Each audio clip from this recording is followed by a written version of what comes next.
क्या आपको लगता है कि हर मॉलिक्यूल ऑक्टेट रूल को फॉलो करता है? अगर हाँ, तो NO2 आपको चौंका देगा। ये एक ऐसा मॉलिक्यूल है जो ऑक्टेट रूल को फॉलो नहीं करता है और बहुत ही इंपॉर्टेंट एक्सेप्शन है ऑक्टेट रूल का। और हर साल जेई नीट और बोर्ड्स में स्टूडेंट्स को कंफ्यूज करता है। इसलिए बेटा ये पढ़ना बहुत जरूरी है और समझना बहुत जरूरी है कि ऑड मॉलिक्यूल्स क्या होते हैं, जो कि ऑड इलेक्ट्रॉन मॉलिक्यूल्स क्या होते हैं। तो इस वीडियो में आपको NO2 की लूज स्ट्रक्चर बनाने के सबसे आसान तरीका बताऊंगी, ट्रिक्स बताऊंगी कि नाइट्रोजन जब दो ऑक्सीजन जुड़ा होता है तो किस तरीके से बॉन्डिंग करता है, और ऑड इलेक्ट्रॉन का कंसेप्ट क्या होता है, और यहाँ पर लॉजिक सिखाऊंगी कि जिसके बाद आप ऐसे कैसे एक्सेप्शंस को और दूसरे मॉलिक्यूल्स को पहचान पाओगे और किस तरीके से सॉल्व कर पाओगे। बल्कि आपको बताने की जरूरत ही नहीं है, आप धीरे धीरे वीडियोस को फॉलो करते जाओगे तो आपको खुद ही समझ में आने लग जाएगा कि कैसे तरीके से आपके ये बनने वाले हैं मॉलिक्यूल्स। ठीक है, तो वीडियो को लास्ट तक बने रहो और देखते रहो, आपको लूज स्ट्रक्चर का आपका सारा का सारा जितना भी टॉपिक है वो इजीली सॉल्व हो जाएगा। तो आज की वीडियो में हम करने वाले हैं बेटा NO2 एंड N2O4, दोनों एक दूसरे भाई है। मतलब देखो दोनों भाई है, NO2 और N2O4। देखो दोनों में ना क्या है, देखो NO2 का ही डाइमर N2O4 होता है, दोनों +4 स्टेट में होते हैं। अब चेक करना है आपको कि ये NO2 हो गया और ये क्या होता है, डाइमर होता है बेटा। ऐसा ही एक मॉलिक्यूल NO2 अगर ऐसे ही एक और NO2 के साथ आप जोड़ दोगे तो N2O4 बनता है, इसको हम डाइमर बोलते हैं। ठीक है, तो ये बात आपको ध्यान रखनी है कि ऐसे कैसे होता है, दोनों एक साथ ही पढ़ेंगे, इन दोनों को इसी वीडियो में पढ़ने वाले हैं। ठीक है, और NO2 जो होती है ये एक ब्राउन गैस होती है, इसको आपको ध्यान रखना है, एसिडिक गैस है, ब्राउन एसिडिक गैस है बेटा। और ये जो है जो N2O4 है, जो इसका बड़ा भाई है, वो कैसा है, कलरलेस, क्योंकि बड़े लोग जो होते हैं थोड़े से कूल होते हैं। ठीक है, सॉलिड लिक्विड स्टेट में है एसिडिक, दोनों का नेचर एसिडिक, तो दोनों भाई हैं, एक ही माँ बाप होंगे, तो ये भी एसिडिक हो गया, ये भी एसिडिक हो गया। हाँ, कलरलेस है, ज्यादा मतलब डरावना नहीं है, बहुत प्यारा कलर है, तो बस इसका क्या है, ब्राउन कलर है, ये आपको ध्यान रखना है। अब हम NO2 कैसे करेंगे, चलिए NO2 बनाते हैं। अब हमको देखना है कितने इलेक्ट्रॉन चाहिए हमें। नाइट्रोजन के पास वैलेंस इलेक्ट्रॉन्स कितने होते हैं, वैलेंस इलेक्ट्रॉन्स नाइट्रोजन के पास है 5। ऑक्सीजन के पास कितने वैलेंस इलेक्ट्रॉन्स हैं, ऑक्सीजन के पास वैलेंस इलेक्ट्रॉन्स होते हैं 6, क्योंकि ऑक्सीजन होता है 16 ग्रुप का, उससे टीपो। और नाइट्रोजन कौन सा होता है, नेपाल, पाकिस्तान, ऑस्ट्रेलिया, सब भिखारी, कौन से ग्रुप का, 15 ग्रुप का, वैलेंस इलेक्ट्रॉन 5, वैलेंस इलेक्ट्रॉन 6। तो इलेक्ट्रॉन टोटल कितने हो गए, NO2 5 + 6 × 2 कितने हो गए बेटा, 5 + 12 कितने हो गए, 17 हुए ना ऑड इलेक्ट्रॉन्स। तो ये ऑड इलेक्ट्रॉन बॉन्ड है, तब भी एग्जिस्ट करता है। तो कैसे होता है ऑड इलेक्ट्रॉन, ये पढ़ेंगे। चलो, अब NO2, ठीक है, चलो अब आगे बढ़ते हैं। अब आपने देख लिया कि कितने इलेक्ट्रॉन है, 17 इलेक्ट्रॉन्स है, और हमें चाहिए कितने, NO2, N और O दोनों ऑक्टेट रूल को फॉलो करते हैं सेकंड पीरियड के, आपको पता है सेकंड पीरियड के 4 एलिमेंट ही ऑक्टेट रूल को फॉलो करते हैं। इससे पहले 2 वीडियोस में देखिए, उनको फॉलो करिए, आपको समझ में आएगा कि ऑक्टेट रूल के सेकंड पीरियड के 4 एलिमेंट ही ऑक्टेट रूल को फुली फॉलो करते हैं। तो 17 इलेक्ट्रॉन्स इसके पास है, ऑड इलेक्ट्रॉन्स है, चाहिए कितने, NO2 को चाहिए कितने, ऑक्टेट के बनाने के लिए नाइट्रोजन को 8 चाहिए, इसको चाहिए 8 और 2 कितने हो जाएंगे, पूरे इलेक्ट्रॉन मिलाकर 8 + 16 24 इलेक्ट्रॉन। तो डिफरेंस कितने का आया है कितने, 17, चाहिए कितने, 24। 17 - 24 कितना हो जाता है, कितना होगा बेटे, यहाँ पर निकालो कितना आएगा आपके पास, 7 इलेक्ट्रॉन्स आएगा। 7 में से एक इलेक्ट्रॉन ऑड हो जाएगा, उसे किनारे कर देंगे, 6 इलेक्ट्रॉन बचाएंगे, और एक इलेक्ट्रॉन, 2 इलेक्ट्रॉन एक बॉन्ड बनाने के लिए चाहिए होता है। जब आप करोगे तो यहाँ हमें 3 बॉन्ड बनाने होंगे NO2 के बीच में। और एक और ट्रिक आप याद रखो कि नाइट्रोजन जब भी दो ऑक्सीजन के साथ बॉन्ड बनाता है तो वो क्या करता है, एक बनाता है कोऑर्डिनेट बॉन्ड और एक बनाता है डबल बॉन्ड। मतलब whenever nitrogen forms bond with oxygen, with one nitrogen oxygen atom it forms double bond, and with another it form coordinate bond। अब एक नया बॉन्ड आया कोऑर्डिनेट। अब आप बोलोगे मैडम कोऑर्डिनेट क्या होता है,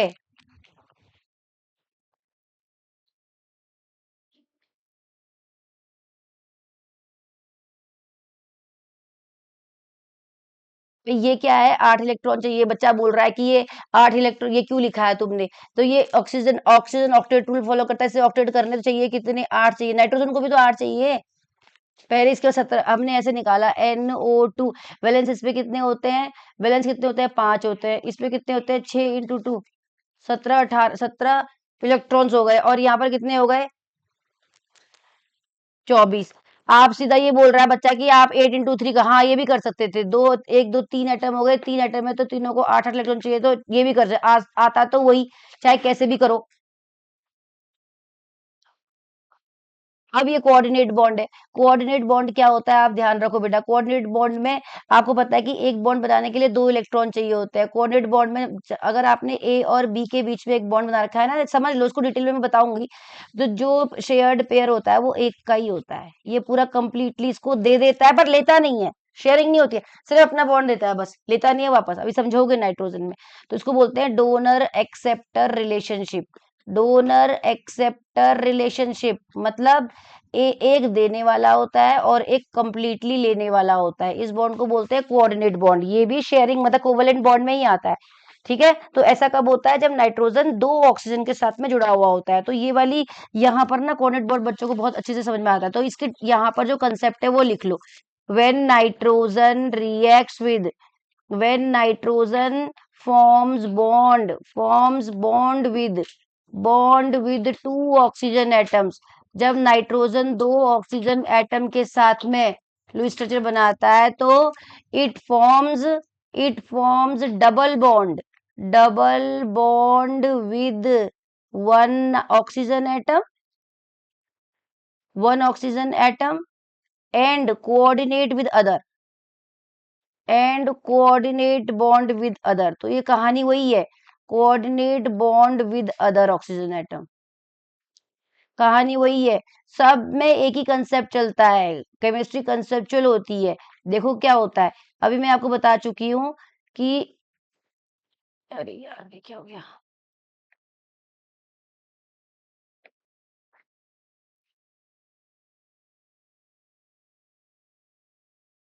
देखो क्या होता है, जैसे कि हमने बोला नाइट्रोजन और ऑक्सीजन है, दो ऑक्सीजन जोड़ दो, ऐसे जब जुड़ा हुआ होता है तो क्या होता है कि ऑक्सीजन के पास, ऑक्सीजन आपका कौन से ग्रुप का है 16 ग्रुप का है, इसके वैलेंस इलेक्ट्रॉन कितने होंगे 6, तो 6 लगा दो, 1 2 3 4 5 6, यहाँ पर भी 1 2 3 4 5 6, और नाइट्रोजन कितने कैरी करता है बेटा 5, तो एक के साथ बनाना है इसने डबल बॉन्ड, एक के साथ कोऑर्डिनेट। बच्चों को बोलती हूँ दिमाग में पहले से रखो। तुम लोग ना क्या करते हो बेटा, याद नहीं करते हो चीजों को, आप ना क्या करते हो ऐसे हैफेजेडली 6 यहाँ बना देते हो, 6 यहाँ बना देते हो, 5 हैफेजेडली बना देते हो। आपको मतलब पहले कंसेप्ट याद करना चाहिए कि कंसेप्ट का मतलब नाइट्रोजन की और ऑक्सीजन के बारे में उनकी नेचर समझनी चाहिए। जैसे कि आपको पता होना चाहिए कि ऑक्सीजन दो बॉन्ड बनाता है और दो लोन पेयर रखता है, नाइट्रोजन तीन बॉन्ड बनाकर एक लोन पेयर रखता है। नाइट्रोजन, आप इससे पहले की दूसरी वीडियो को फॉलो करना, मैंने वहां पर एक और बताया, वहां पर ये वाले कंसेप्ट, हर वीडियो में नया नया कंसेप्ट है। ऐसा नहीं है कि आपको एक ही वीडियो मिलेगा और आपको एक ही कंसेप्ट मिलेगा। ठीक है, तो हर एक, इसीलिए यही बनाने का पर्पज है कि आप हर चीज में अलग अलग नई नई बातें सीखो। तो अब देखो यहाँ पर इसने क्या किया, इसने डबल एक के साथ डबल बॉन्ड बनाना है। अब ये कौन सा कंसेप्ट लगाया है, मैंने इलेक्ट्रोनेगेटिविटी का कंसेप्ट लगा रखा है। नेगेटिविटी का मतलब होता है कौन ज्यादा ताकतवर होता है। अब देखो कौन जीतेगा, और फ्लोरीन तो भैया बहुत वॉलेंट रिएक्शन देता है, इसकी रिएक्शन तो ना के बराबर ही होती है। हम किसको मान लेते हैं, ऑक्सीजन को मान लेते हैं जागीरदार। केमिस्ट्री का जागीरदार कौन होता है, ऑक्सीजन होता है, ऑक्सीजन की मर्जी से केमिस्ट्री चलती है। ठीक है, तो ऑक्सीजन क्या करता है, अब देखो नाइट्रोजन ऑक्सीजन में अगर तुम रिएक्शन करने जाओगे या बॉन्ड बनाने जाओगे, कौन जीतेगा, ऑब्वियसली ऑक्सीजन। तो ऑक्सीजन क्या करे, उसको 8 चाहिए तो ये बोलेगा बाढ़ में जा तू कुछ भी कर, मैं तो ले लेता हूँ। नाइट्रोजन भी डर जाएगा, बोलेगा चल यार तू एक काम कर, ले ले चल, ठीक है शेयरिंग कर लेते हैं, मैं मान गया। अब ये वाला ऑक्सीजन भी तो बाप है, दो दो जागीरदार लगे, नाइट्रोजन के लिए तो बहुत खतरनाक बात हो गई। तो बोलता है एक काम करो, वो बोलता है मुझे भी 8 करने हैं, 8 ज्यादा न कम, बहुत जिद्दी होता है ऑक्सीजन। तो कहता है ठीक है भाई एक काम करो, आप ये भी ले लो, आप भी ले लो दो इलेक्ट्रॉन, तो बनाता है कोऑर्डिनेट बॉन्ड। अब नाइट्रोजन क्या करता है इसके साथ तो बनाता है डबल बॉन्ड, इससे इसके साथ लेता है। अभी कोऑर्डिनेट बॉन्ड की कहानी क्या है, देता है पर लेता नहीं है, यहाँ शेयरिंग नहीं होती है, बस देता है। लेकिन ये तब तक चलता है जब जरूरत हो तो मेरा लोन पेयर यूज कर लेना, जब जरूरत ना हो तो मैं वापस ले लूंगा। तो क्या करता, इसके पास कितने होते हैं अपने, 1 2 3 4 5 और 2 6 7 हो जाते हैं। और प्रकृति ने इसके साथ इतना बढ़िया प्यार करा, नेचर ने, देखो इसके तो 8 हो गए, 1 2 3 4 5 6, 2 इससे लिए 8 हो गए, इसके भी 8 हो गए। अब नेचर ने इसको इतना बड़ा वरदान दे दिया, बोला कोई बात नहीं, अगर तेरे साथ दो दो ये खतरनाक नालायक ग्रुप लगे तो मैं तुझे एक वरदान देता हूँ कि तू ना ऑड इलेक्ट्रॉन बनाकर भी स्टेबल रहेगा। समझ आ गया, इसलिए NO2 ऑड इलेक्ट्रॉन होने के बावजूद भी स्टेबल होता है। ठीक है, मतलब एग्जिस्ट करता है नेचर में, इसलिए इसको ऑड इलेक्ट्रॉन बॉन्ड बोलते हैं। जब कोऑर्डिनेट बॉन्ड बनता है बेटा, तो ऑक्सीजन अपने किसी भी इलेक्ट्रॉन का यूज नहीं करता, 6 के 6 इलेक्ट्रॉन उसके ऊपर आते हैं, और यहाँ पर डबल बॉन्ड बनाने पर 2 इलेक्ट्रॉन आते हैं। ठीक है, तो अब इसने कितने बॉन्ड बना गया, 1 2 3, ये ऑड इलेक्ट्रॉन हो गया, तो ये बन गया आपका NO2 इस तरीके से। आप अब इसको रेजोनेंस बना सकते हो, कैसे, नाइट्रोजन ये रहा, 1 इलेक्ट्रॉन ये रहा, अब इसको मिटा दो यहाँ से, तो अब समझ में आ गया ना ऑड इलेक्ट्रॉन कैसे एग्जिस्ट करता है। तो ये सब प्रकृति है बेटा, हम इसको ही फॉलो कर रहे हैं। ये देखो ये आ गया, और ये आप क्या कर सकते हो, ये काम इस वाले ऑक्सीजन के साथ कर सकते हो, ये वाला ऑक्सीजन के साथ हो गए ना दो स्ट्रक्चर, ये लो, तो ये बन गया 1 2 3 4 5 6, और 1 2 और 3 4, लो ये बन गया पहला रेजोनेटिंग स्ट्रक्चर, 2 रेजोनेंस स्ट्रक्चर बन गए। This is the structure of NO2। अब देखो, अब आप बोलोगे कि मैडम इसी का भाई मैंने बोला था NO2 था, कुछ नहीं होता। ये देखो, ये रहा 2 मॉलिक्यूल है, NO2 के 2 मॉलिक्यूल बनाओ, इसके पास एक और इलेक्ट्रॉन है, NO2 के 2 मॉलिक्यूल और इलेक्ट्रॉन है, मतलब प्रकृति ने इसको वरदान तो दिया है कि तो स्टेबल रहेगा, लेकिन इतना भी स्टेबल नहीं होता है। तो इसको ज्यादा स्टेबिलिटी करने के लिए क्या करते हैं, ये दोनों इलेक्ट्रॉन आपस में दोस्ती कर लेते हैं, बोलते हैं एक काम कर दो, एक बॉन्ड बनाने के लिए 2 इलेक्ट्रॉन चाहिए, मेरे पास भी एक है, तेरे पास भी एक काम करते हैं डाइमर बना लेते हैं। मतलब अगर हम डायमंड ज्यादा स्टेबल हो जाएंगे तो N2O4 बना लेते हैं, N2O4 मोर स्टेबल होता है, तो वही है। इससे क्या होता है, होता तो इसका नेचर भी एसिडिक ही है और इसका भी एसिडिक ही है, लेकिन क्या होता है, ये इसका कलर ब्राउन होता है और इसका कलर ये कलरलेस हो जाता है, डाइमर बनाते ही। ब्राउन कलर इस लोन पेयर की वजह से होता है बेटा। ठीक है, तो लोन पेयर खत्म, कलर खत्म।